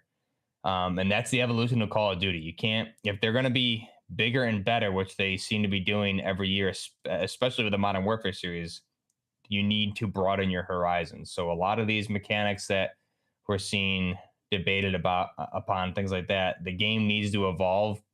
And also what we're seeing on Twitter is the vocal minority, right? That's a very small percentage of the player base, which is dwarfed by the majority of the casuals that play the game. So they're appealing to the casuals because those are the ones that are going to spend money. And at the end of the day, with these mechanics that you like, don't like, a lot of people are still going to buy the game. So just keep that in mind. We need to have compromises in a lot of areas too. And the game is not strictly for the COD audience that it once was. So that's just look at that also when you're looking at different arguments, things like that, and keep that in mind. Yep. Very true. Sad Balls asked, what did you guys think of the visibility? I thought the visibility overall was fine. I didn't, even a boomer like me, I was seeing enemies okay with the colors of the maps, and so I saw enemies pretty good. But the only problem I had time with visibility was sometimes shooting. Like the muzzle blast was so insane sometimes, like I couldn't see. I couldn't adjust and see what I was shooting. Was the only thing. But I don't know if that needs to be fixed or is a thing, but that's when I noticed it. I thought it was pretty decent. Yeah, I thought visibility was good, and as far as the muzzle blast and everything, I know they toned it down a little bit from week 1, but I also think some of that's on purpose, so you're not just holding full auto at the long ranges. But again, there's going to be counters to that, right? Because like we talked about, there's only a fraction of the attachments available in the beta, so there'll be more to counter that. There's plenty of attachments out there, especially things like Sig Sauer's new suppressor is like designed to do exactly that. So there's a lot going to be more attachments that'll help out with that. But it seems like they went back and reformulated a lot of the gameplay mechanics just to make it play differently, slower, less arcadey, spammy, full auto at range is one thing. But if you have the right attachments, I think it'll be okay. I'm really ready for Gunfight to come back. That's gonna be fun. But that will be fun. You can carry me in that. Oh, I would love to play that. Oh, that's such a good mode. I'm ready for that to come back. I think it's supposed to. Was nameplates over entry missing a bug? I don't think it was a bug. I think there was some debate over whether it should have the nameplates over them or not. I'm not sure. Yeah, I don't remember what they said. I thought they said it's supposed to be there, but for some reason it wasn't. There was something going on with it. But they were looking at options to make enemy players easier to recognize or more visible to players themselves as far as it's an enemy. So I don't know what they were going to do with it, though. I didn't have a problem with outplay. No, I didn't even think of that, but I didn't either. So, all right, guys. I think the friendlies the friendlies sometimes were difficult, especially if they were in like vehicles. I'd be like, is that a friendly tank or enemy tank? And you had to like ADS in at the right angle to get it, but that whatever, they'll fix it. Yeah, ground war was rough. For sure, because of like I would have one of my friends run, like Katie would run up to me and I would shoot her. It's like, what are you doing? I'm like, you have no dot. And then I'd like ADS. Oh, there's your like. I was shooting friendlies all the time, but I mean it's not a big deal. Now, if we play World War III tonight, you better not be shooting your friends because they will die. In World War III, yeah. Don't do that. But yeah, I think that might be a program, might be an episode. I'm good. Yeah, really good show. A lot of good, and we had good discussions. Crash, I like it. We did. We didn't kill each other. Yeah, we didn't block each other on Twitter. Look at that. Yeah, crazy. Yeah, we disagreed. One day we will over aim assist. That's gonna drive us apart one day. We're gonna have a knockdown drag out over aim assist, PC versus console player, and then it'll be fun. It'll be fun until that happens. Till then, yeah, someday. Yeah, World War III does have friendly fire is turned on, so that's a thing. There's some really cool stuff in there, and hopefully, if the servers are hanging in there, we'll be playing that. I'll be playing that tonight on Twitch. hoping if everything works out. So be checking it out. I'll be checking it out too if you're on. Cool. Well, thanks everybody. Again, chat was awesome. Thank you for downloading the podcast. That's literally been growing every week. Pretty That's cool. great. I think we almost had 50 downloads last week on last week's episode. Really? Okay. Getting there, man. So pretty wild. Thanks to everybody for tuning in. For my channel, Buff channel. Means the world to us to show up. This is so fun. Again, you guys make my Mondays bearable. I always look forward to doing this show. It's so much fun for me. It's my favorite thing, content wise, to do. I love this too, man. Honestly, like especially like busy with the videos and knocking stuff out. Like this is a good relaxing. I love doing this because it's just I can come in here and have fun. It's a lot of fun. Yeah, it's almost therapeutic just to sit, kick the stream on, and talk about video games. Like yeah. It's fun. Exactly. Appreciate everybody showing up and adding so much to the conversation, both on chat and during the Q&A session. Just love it. Appreciate it. The VOD will go up if you missed anything. The VOD will go up over on the Scope channel, and then but you can come back to this VOD anytime. And then audio, I'll hopefully have that up. I should have that up in the morning before noon tomorrow. It should be on all the different platforms and stuff like that. We will continue to press on next week.